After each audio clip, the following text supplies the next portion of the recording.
더불어민주당 8.18 전당대회 이제 2주밖에 남지 않았습니다. 최대 승부처인 호남에서도 이재명 대표가 압승을 거뒀습니다.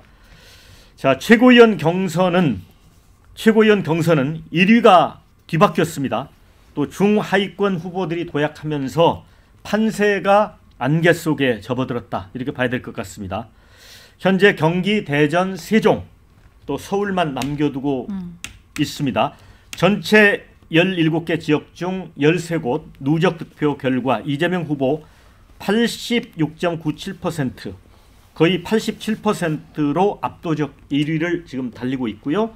다만 이제 경선 초반 90%를 넘던 득표율이 80% 선으로 내려온 점이 눈에 띄고, 또 당 지지층이 두꺼운 호남 지지가 다른 지역에 비해서 조금 못 미친다는 점, 또 여러 해석을 낳고 있습니다. 한편 권리당원 투표율이 대구 52.23%, 경북 47%, 부산도 42%였는데, 자, 광주가 25%, 전남 23%, 전북 20%. 이 호남 지역이 평균을 밑돈 것도 예사롭지 않다, 이런 분석도 있습니다. 그리고 이제 평균이 현재 26.47%인데 지난달 끝난 국민의힘이 49%에 육박한 거에 비하면 크게 저조한 편입니다. 가장 관심이 있었던 부분은 이 최고위원 경선에서 김민석 후보가 누적 득표율 17.58%로 정봉주 후보를 제치고 1위에 올랐다는 점, 그 다음에 한준호 후보가 고향 전북에서 1위를 하면서 3위에 올라섰다는 점, 또 광주 광산을 지역구인 민영배 후보는 광주 전남에서 1위를 해서 지금 당선권인 5위 안에 들어갔습니다. 자, 현재 경선 흐름 어떻게 보고 계시는지? 일단은 투표율이 굉장히 낮잖아요. 네. 이게 올림픽 기간하고 겹쳐서 더더욱 어떻게 보면 경선이 주목을 못 받는데, 시기를 왜 그렇게 잡았는지 모르겠어요, 우선은. 그런데다가 이재명 대표가 사실상 뭐 결정이 된 상황에서 치르는 경선이다 보니까 경선의 흥미랄까요, 긴장감이랄까요, 이런 것도 굉장히 떨어지는 것 같고, 오히려 최고위원 선거가 당대표 선거보다 조금 더 흥미롭게 전개되는 게 아닌가 싶은데요. 이제 호남에서 이재명 대표의 90% 득표율이 깨지고 80%대로 내려왔다. 그에 대해서 여러 정치적 해석이 있는데, 뭐 그렇게까지 해석을 많이 붙일 건 아닌 것 같아요. 어쨌든 지금도 80%가 넘는 압도적인 득표율을 기록하고 있습니다만, 다른 지역과 다르게 이제 9대 명이 아닌 8대 명으로 내려온 이유는 아무래도 이제 지난 총선의 이른바 그 비명 행사 과정에서 호남 정치인들 중에 공천을 못 받고 총선에 나서지 못한 정치인들이 많다 보니까 그에 대한 견제 심리 같은 게 일정하게는 다른 지역에 비해서 발동하는 게 아닌가 싶고요. 조국혁신당이 지난 총선에 광주 전남에서 득표율이 민주당보다 높았습니다. 네. 그래서 조국혁신당을 일종의 민주당에 대한 대체제로 보는 시각이 이제 호남에 있는 거 아니냐. 물론 대선 후보 경쟁에서 조국 대표가 이재명 대표의 대체제가 될 수 있을까, 호남에서 단기간에 뭐 그러기 쉽지 않아 보이는데, 지금 사법 리스크를 포함해서 여러 가지 앞으로 그런 변수들이 있을 것이 예상이 돼서 경우에 따라서는 이제 그런 상황이 올 수 있겠다 싶습니다. 이제 그런 정도의 어떤 함의를 내포하고 있는 그런 결과가 아닌가 싶고요.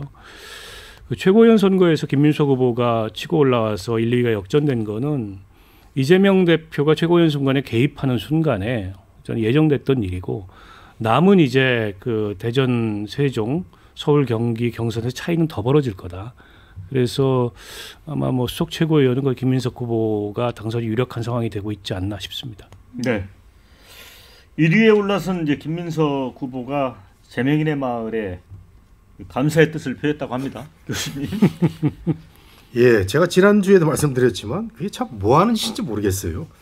이 당대표 뽑고 최고위원 뽑는 것은 우리나라 이 거대 야당의 최고 정책 결정 책임자를 뽑는 건데, 대표는 뭐 이제 한 분이 나오고, 그 다음에 난장이들이 쭉 나왔는데, 그 중에서도 이제 김민석 후보 같은 분은 뭐 참신하거나 뭐 새롭지가 않았어요. 그러다 보니까 지지율이 낮았는데, 이거 뭐 이재명 대표의 한 축이다 보니까 당신 왜 표가 안 나와? 이 한마디에 그냥 개딸들이 몰려가고 이제 지지를 해준 건데, 정말 이거 우리 아주 객관적으로 쳐다보는 민주당을 걱정하고 민주당을 사랑하는 이런 국민들 입장에서는 별로 좋은 그런 과정이 아니다 이런 생각이 들고요.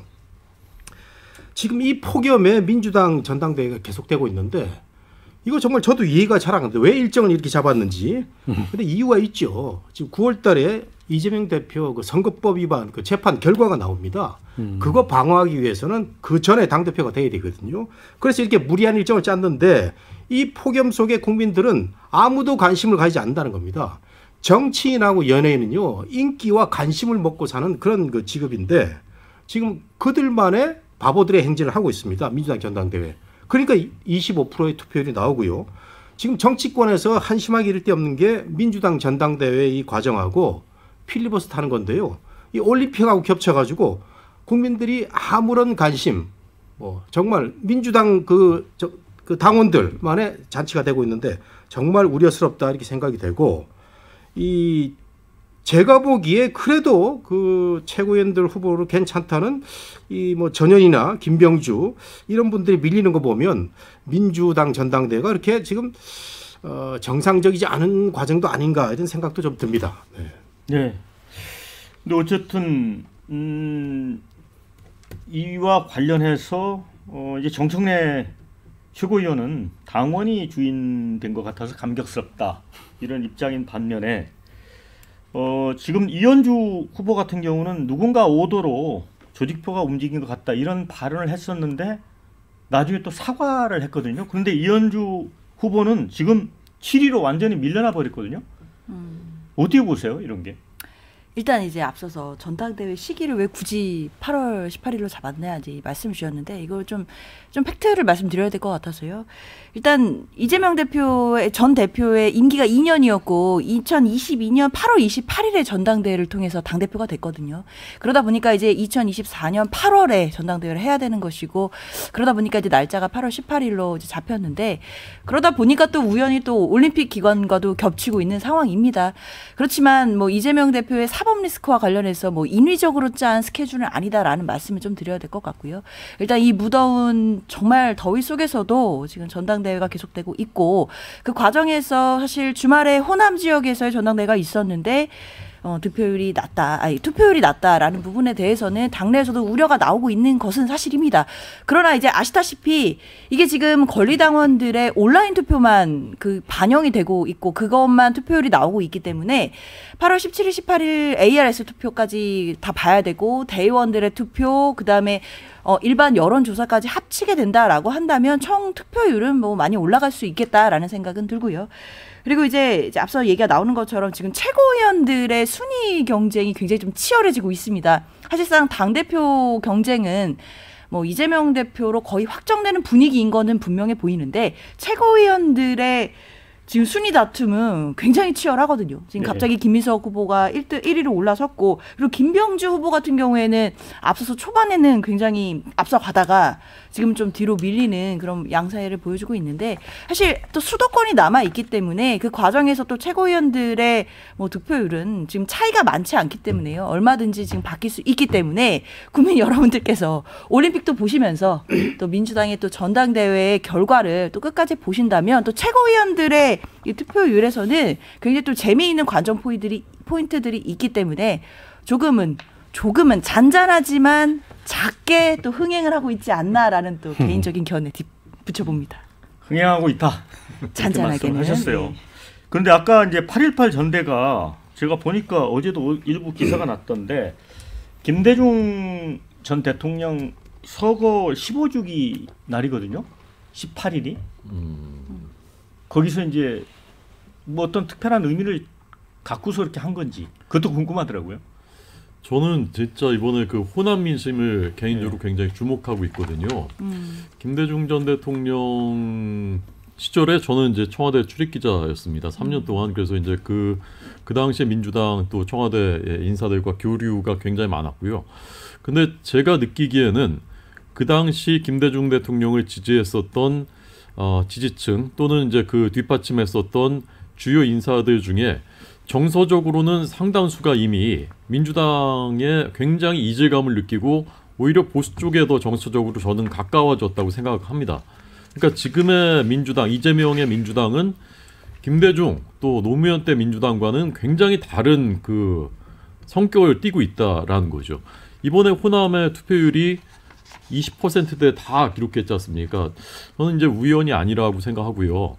아무리 저는 장현주 부위원장님 말씀처럼 아무리 관심을 갖고 보려고 해도 관심이 잘 생기지가 않는데 이런 게 이제 저는 반영됐다고 생각하고 특히 이제 호남의 민심은 언제나 굉장히 전략적인 선택을 했었단 말입니다. 근데 지금은 사실 이재명 이외에 대안이 없기 때문에 윤석열 정부에 대한 비토 정서 속에서 호남민들이 지금은 이재명 대표를 어쨌건 압도적으로 지지를 하고 있습니다. 그렇지만 과연 이재명 대표가 전 대표가 어떤 심각한 사법 리스크 등의 문제가 생겨서 그 입지가 흔들리게 됐을 때 그때 과연 호남민들은 어떤 선택을 할 것인가? 저는 이번에 나타난 이런 호남의 민심으로 봤을 때는 빠르게 다른 전략적인 선택을 할 가능성도 있겠다. 그런 생각이 들고요. 저는 이제 이재명 아버지라는 그 발언이 그냥 우연히 어쩌다가 한 사람에 의해서 나온 것이라 생각하지 않거든요. 그것이 이제 과거에 김대중 노무현의 당, 그 당과는 다른 새로운 당이다 사실은. 이 당의 아버지는 이재명이다라는 그런 그 정서 속에서 나온 발언이라고 생각하기 때문에 그런 것에 대해서 지금 호남의 당원들 또 민심이 굉장히 어떤 판단을 하고 있을 거라고 생각합니다. 네,